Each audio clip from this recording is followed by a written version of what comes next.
నమస్తే అండి అందరికీ. భీష్మ ఏకాదశి ఎందుకు అంత పవిత్రమో తెలుసా? ఈరోజు తిథి ప్రత్యేకత ఏమిటో ఇప్పుడు తెలుసుకుందాం.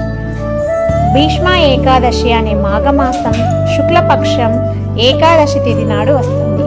ఈ తిథి హిందూ ధర్మంలో చాలా శుభప్రదమైనదిగా పరిగణిస్తారు.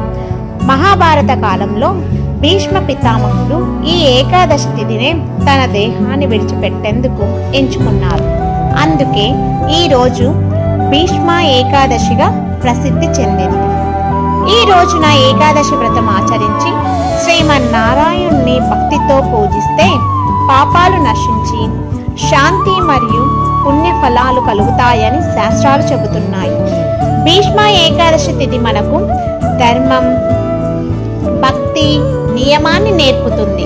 ఈ సమాచారం మీకు ఉపయోగపడితే లైక్ చేయండి, షేర్ చేయండి. మరిన్ని భక్తి విషయాల కోసం మా ఛానల్ను సబ్స్క్రైబ్ చేయండి.